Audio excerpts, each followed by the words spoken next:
Folks, I'm down here. I'm Johann Christian von Hohensax of Switzerland.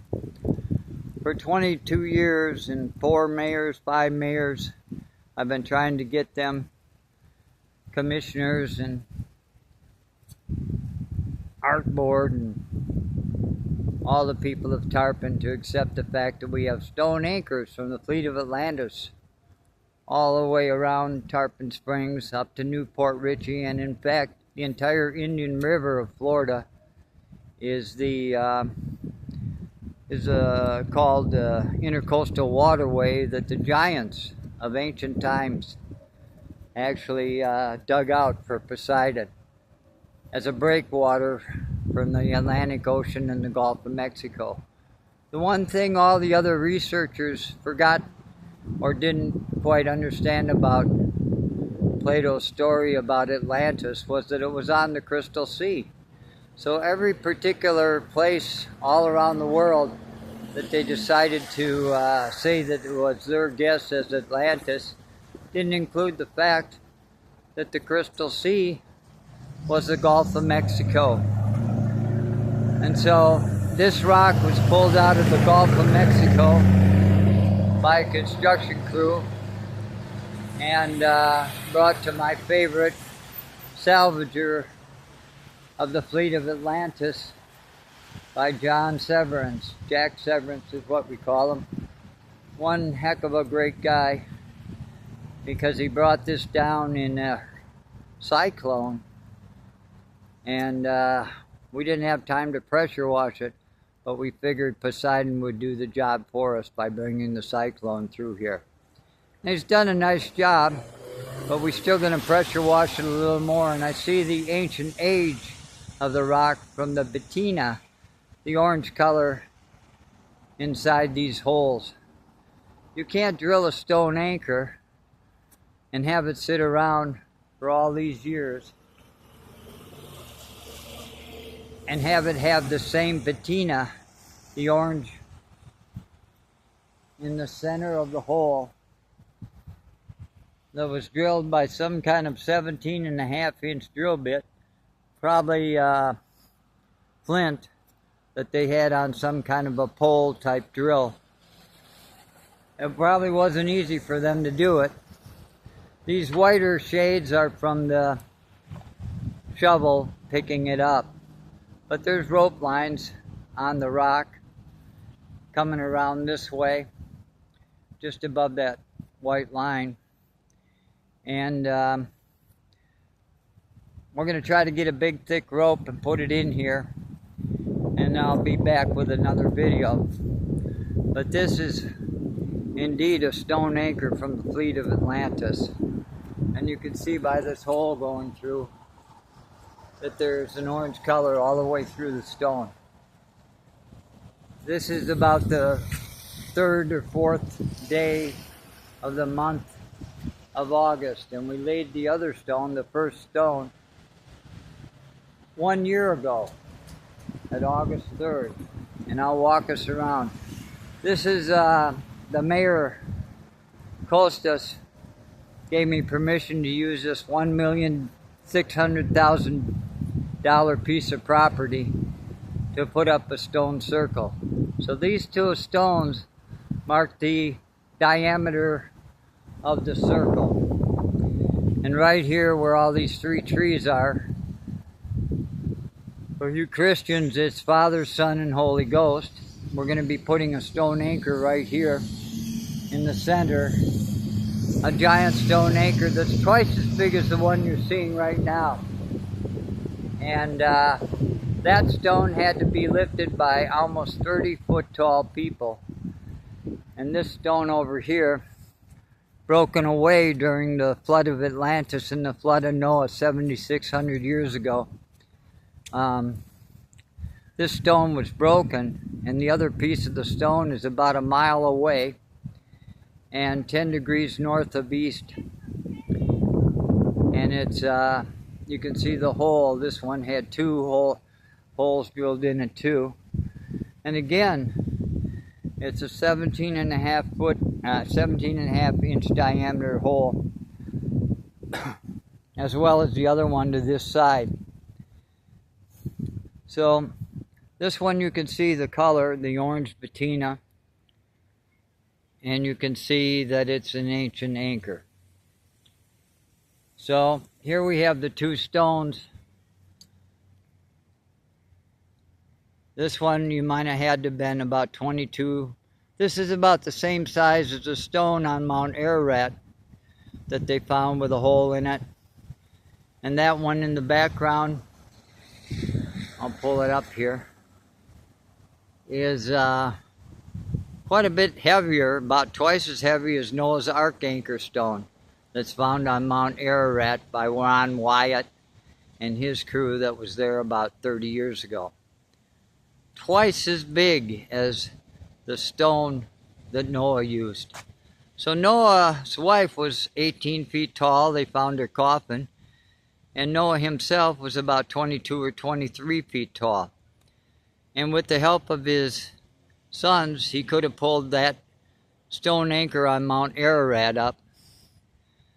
But the stone that we're bringing in for the center stone is a $10,000 stone. And you would have to be 50 or 60 feet tall to move that stone. These are absolute proof that an ancient maritime force, the Navy of Atlantis, the Navy of Poseidon, and in the background is the navel of the earth, the spring bayou, the Epiphany Spring I call it, the spring of life from the Garden of Hesperides. So right here is we're in the area of the Garden of Hesperides. And up at the top of that hill you can see a nice big house, but to the right there is a driveway that leads into a gully. And the gully is 86 feet tall, and I believe that's where Poseidon used to rest when he came out of the water. So here you have the first pictures of the Atlantean stone anchor circle from the fleet of Atlantis. I am Johann Christian von Hohensax von Sachs, the blood lineage king of the Merovingians, of the ancient Hebrews, of the son of Michael the Archangel, Isaac. And von Sachs, my last name, means from Isaac. So the bloodline has come all the way through. And these stone anchors warn us of a potential upcoming flood that can eliminate all civilization on Earth. So these are warning signs to our whole civilization to be vigilant. For when the planet Nibiru passes by, passing over the Earth, and that's what the Passover was all about, is it was a Passover of a planet that used to have 5 moons, and now it has 4 moons. And people might ask, well, what happened to the other moon? Well, they put it in orbit around our Earth hundreds of thousands of years ago. I was at the Ancient Astronaut Convention in Chicago in 1978, and I was the keynote speaker. I was 28 years old, and all the other speakers were older. And they wrote books and books about what I taught that day. I taught them about Nemesis, the dark star. And if you have a telescope that's an infrared telescope, you can look up there and you can see the constellation of Orion. And he has a belt, and on the belt is a sword. And what they actually did was find Nemesis. Jerry Nussbauer of Jet Propulsion Laboratory took a little lesson from me that day. He was about 56 years old, and he won a lifetime award in astrophysics. But I was the one that told him that our sun is attached to another sun, a dark star, a brown dwarf. And that's actually 56 billion miles away from the center of our sun. And if you look between the second and the third star that we can see with our bare eyes in the constellation of Orion, and right now what I'm showing you is the spring bayou, which was the spring of life that Ponce de Leon translated from Greek into Spanish language, and he called it the fountain of youth. But when he got here in 1520 or so, he saw that he had mistranslated it. It was the spring of rejuvenating life, and this is a fish hatchery that Poseidon built when he first came to the earth aboard his water-filled spaceship filled with mermen and mermaids. And they dug a tunnel from what we now call Anderson Park, or the lake is called Tarpon Lake, and that's where his spaceship crashed. And he actually had the mermen and mermaids dig a 1.5-mile tunnel underwater, which he called the River Alpheus, the first construction project he made on the terraforming of the earth. So it's a beautiful place, and right there in front of us is where the Archbishop throws the cross into the boys who swim for the cross, and they have a battle underwater for the cross. These are Greek boys. They've got a lot of muscle. One year they actually beat a professional football team with their high school football squad. And the pro team came out of that battle, said that these are the strongest, biggest kids they've ever seen. So the blood of Zeus has come to Tarpon Springs. And an oracle once said to Poseidon, "Someday your precious little garden, the garden of Hesperides, will become the spoils of the sons of Zeus." That's about a 10,000-year-old prophecy, and this town is filled with Greek people. About 10% of the people are Greek, and the Greek fishermen came to Tarpon Springs back in 1910 to fish for sponges. Sort of like coming to the source, which Poseidon was the source. He was the terraformer of the earth. And this hill that you see around the spring is the water that he dredged out. He was 85 or 86 feet tall. He was a god that dug it out by hand. But even if you dig this out and you're 85 feet tall, that's a heck of an earthwork. And that's where he piled the dirt along the spring here, up to the ridge of the dirt, where he dredged out this small spring and made it into the spring of life. And Ponce de Leon found out it was the spring of rejuvenating fish life, sort of a fish farm. And when the Greeks came here in 1910, they said that you could almost walk across this river on the backs of the mullet. There were so many mullet in this river. And Dr. Mary Safford is the wife of the Mr. Safford, and she named the spring. She said, "Oh my, look at the tarpon jump out of the spring."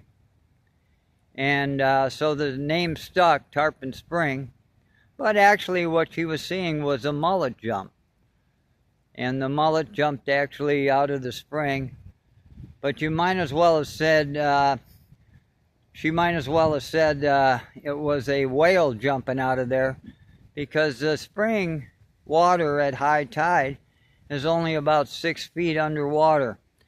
And you can't have a tarpon jump that high out of that amount of water. They need a little bit of running room to get up to that speed. So more likely she was talking about tarpons that were walkable above the spring. And right in front of us is where the Archbishop throws the cross every year for their Epiphany ceremony. So I renamed the spring Epiphany Spring.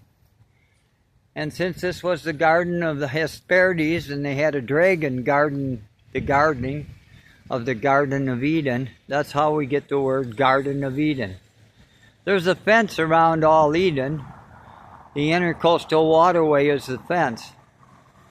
But this, right here at Tarpon Springs, right in the center of the picture, is the spring of rejuvenating fish life, the first fish hatchery that Poseidon built.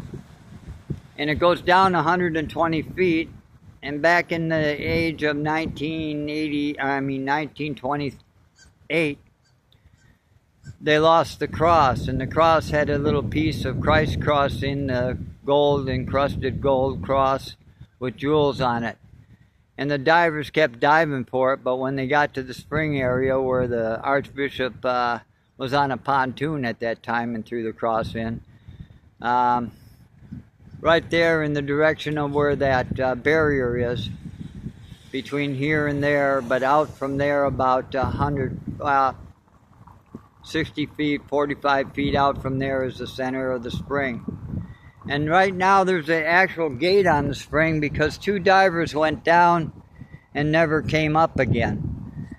They never found their bodies, and so they put a grate over the spring, an iron gate. And I believe it's locked because we went out there with a pontoon boat and found the gate. And it's the only gated spring in the entire world. So it's almost like they're stopping us from finding that gold cross with the cross piece of Jesus in the cross from his cross that he was crucified on. So the Archbishop lost a very valuable piece of archaeology and religious item, a religious treasure in this spring in 1928.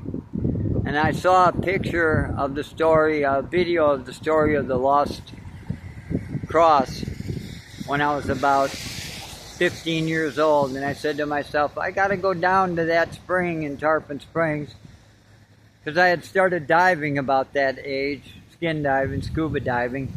And I thought, you know, there's some way to retrieve that cross. But in hindsight, it's not so important to retrieve the cross as it is to retrieve the information out of the area. So right across the street from the Tarpon Inn is where the spring of life, the spring of rejuvenating fish life is.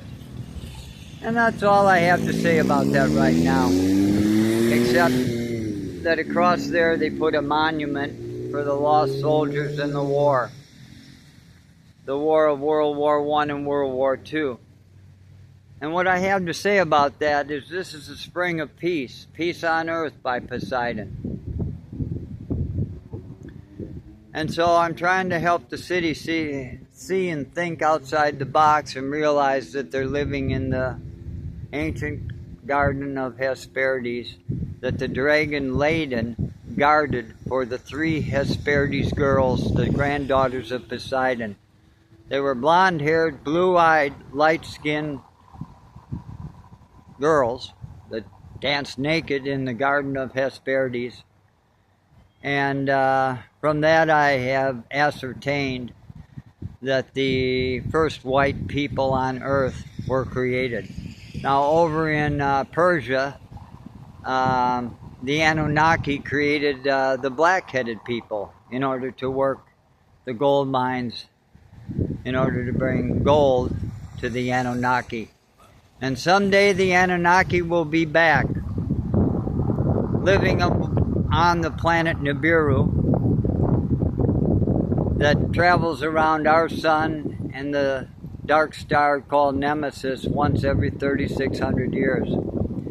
And when the flood and the destruction occurred last time, it was because the earth flipped upside down because Nibiru was passing by. And so that's how we get the word Passover. And lastly, I want to say that when Ladon used to guard the Garden of Eden, that's how we get the word Garden of Eden. And when Hercules, on his 10th or 11th trial, he had to come to the spring of Hesperides and bring back golden apples to the queen of Greece. And he had to kill the dragon Ladon. And the three Hesperides were unconsolable with the loss of their pet dragon. And when the Indians came here, they noticed that the alligators were about 15 to 30 feet long. And so perhaps they were talking about a giant alligator, the spawner of all the alligators. So the first alligators have come from this area, and it's getting rainy now, so I'm going to cut off the YouTube. Thank you very much for watching. I hope you enjoyed the show, and I hope you enjoyed the first large stone anchor from the fleet of Atlantis.